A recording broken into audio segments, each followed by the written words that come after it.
The Wolf and Biodiversity Project here looks at Haíță zaqv wolves to understand sort of their ecology, to inform Haíță zaqv stewardship in the territory, and to better understand wolves in general.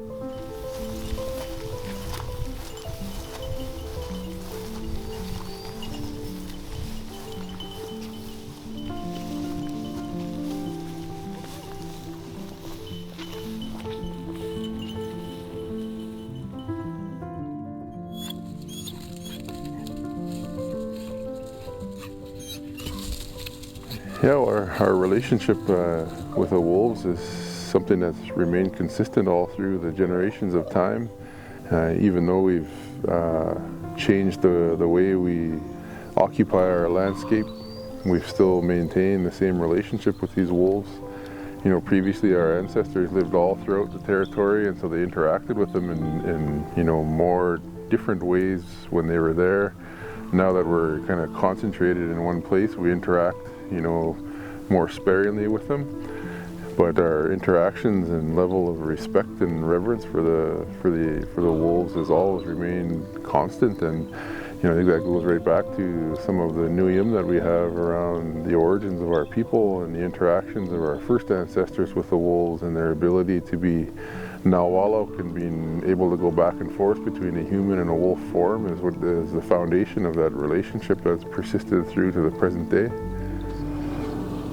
The knowledge that they passed on is how important it is to watch the animals, because if there's anything wrong going on in your traditional territories, the animals are the first ones that are going to know.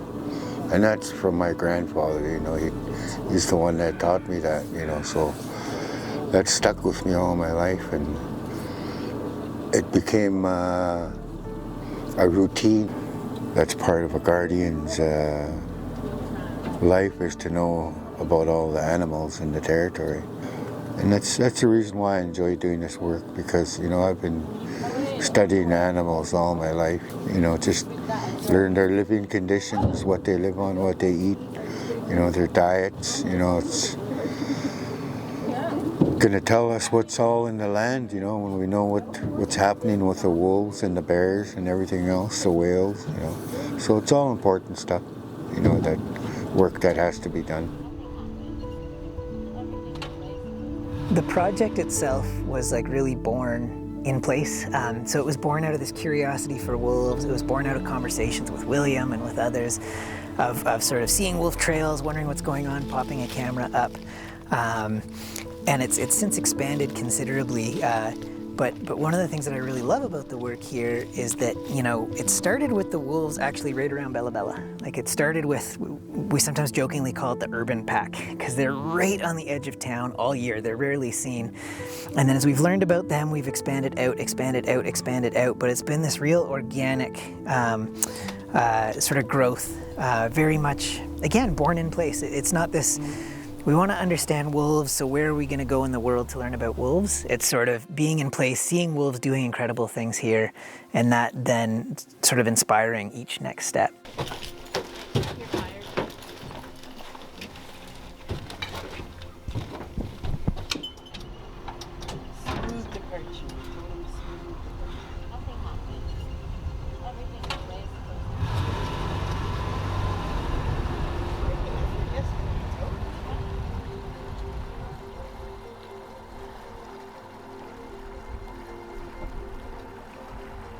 I'm Michelle Lavara, and I'm with Working Dogs for Conservation.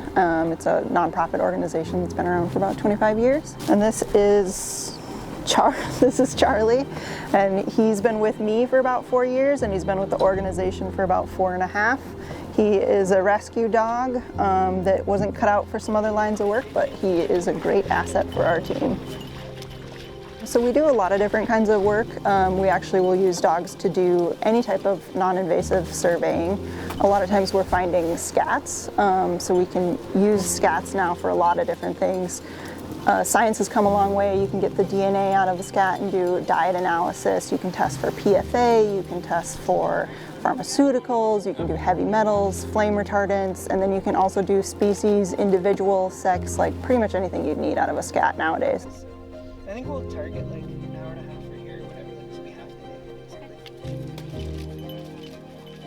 And so all of the techniques for collecting data that we're using are very modern, very sophisticated, but the most important part of it is they're non-invasive to these animals out of respect for them. So this is one of our scent dispenser units that we put up in the trees. We mount up in the trees at some of our sites, and we have cameras pointing at the bottom of them. And so this draws wildlife to us so that we could get really nice clear shots.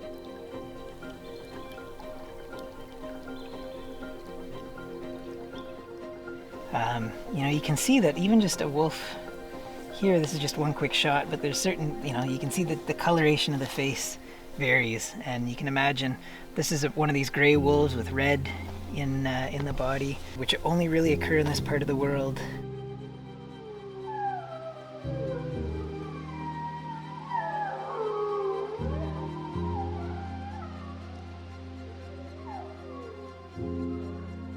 We always have known that how smart and how intelligent wolves are, because wolves are us. We are wolves. Are the same. Just they think just the way we do.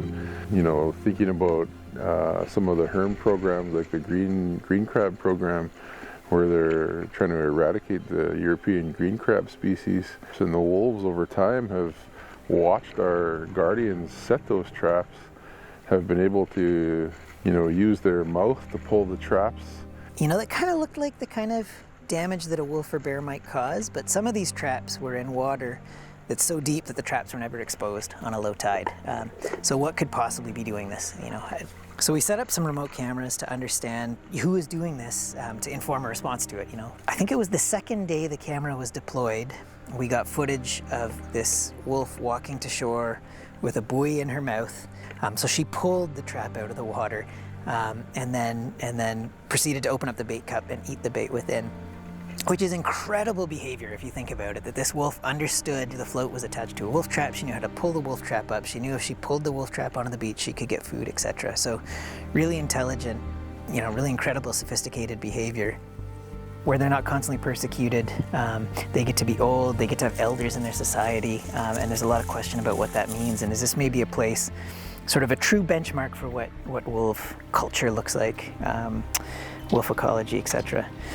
That isn't to say this is a place, wild wolves does not imply no people. Wolves here have been with people for millennia.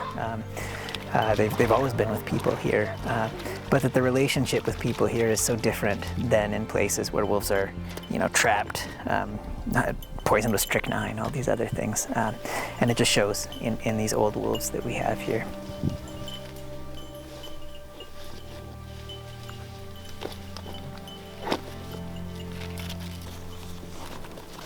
Is that 140?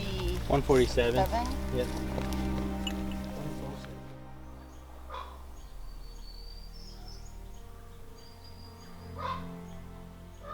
My name is Rochelle, and I'm a master's graduate student from SUNY ESF, doing some research on the wolf project here.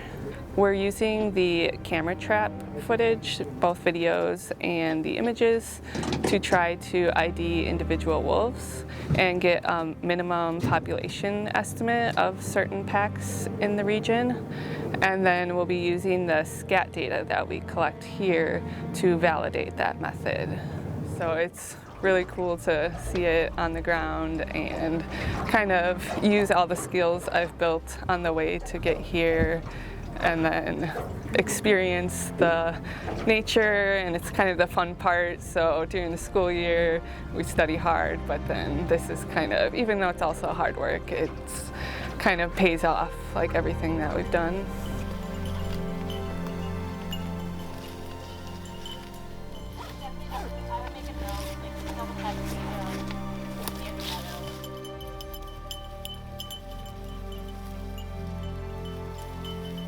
Well, we know that the world's going to continue to evolve. My hope is that through all the evolution of our people and our territory and the resources in our territory, that the relationship that we've maintained over thousands of years with the wolves will stay the same. Whether our people continue to live here in Wiglisla, or whether we move back out into the territory more like our ancestors used to, The key part of that is maintaining that respectful relationship and recognizing how important the wolves are in our, not just in our culture, in our society, but in the ecological world of our territory as well. They're very key in the health of that, and they're, you know, an indicator species for us. When we see the wolves in these different parts of our territory, that tells us that these parts are healthy. And so, you know, we maintain that relationship over time, and that is on us of the current day generation for us to be able to pass those teachings on to the next generation of respect and reciprocity in that relationship. And so just my hope is overall that as we move down the generations of Haíță people, we'll maintain that level of respect for the wolves.